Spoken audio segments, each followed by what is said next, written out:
খালি খোসা, খালি এইটা সে থাকা সে আপনি থাকবেন। এই আমার আয়াতের আপুর সাথে বিয়ে হয়েছে 4-3 বছর বয়স শেষ নেই, জুলাই দিবি, জুলাই 20 তারিখ পুরো 3 বছর।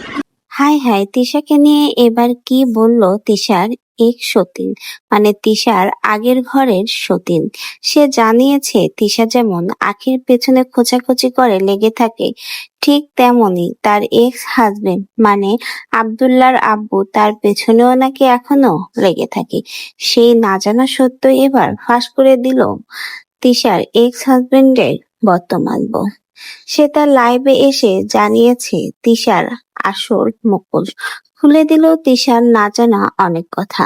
জানিয়েছে যেমন আখির পিছে লেগে থাকে, সবসময় খোঁচাখুচি করে, এখনো প্রায় আয়াতের আব্বুর পেছনেও এই তিশা লেগে থাকে।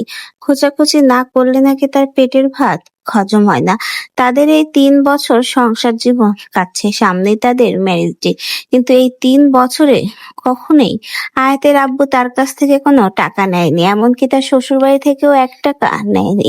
এতদিন তিশা তার এক্স হাজবেন্ডকে নিয়ে যে কথাগুলো বলেছিল, সে সব কথাগুলো যে মিথ্যা বানোয়ার, সেটাই কিন্তু এবার প্রকাশ করলো।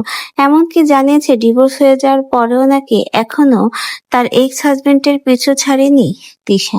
এখনো নাকি প্রায় তাকে টেক্সট করে এবং তাকে নিয়ে নানা রকমের মন্তব্য করে, তাকে নিয়ে খোঁজাখুঁজি করে।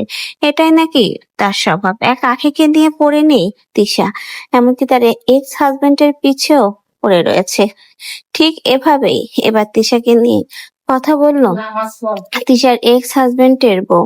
তো ভিউয়ার্স, আপনাদের কি মনে হয় হঠাৎ করে লাইভে এসে তিশার এক্স হাজবেন্ডের বর্তমান বউ যে কথাগুলো বললো তিশাকে নিয়ে, সে কথাগুলো কি আসলেই সত্য, না এই সবকিছুই ভিউ ব্যবসা? আপনাদের এই বিষয়ে কি মন্তব্য কমেন্ট বক্সে জানিয়ে যেতে ভুলবেন না, এবং নতুন ভিডিওর আপডেট পেতে চাইলে আমাদের চ্যানেলটিকে সাবস্ক্রাইব করে পাশে থেকে যেতে হবে।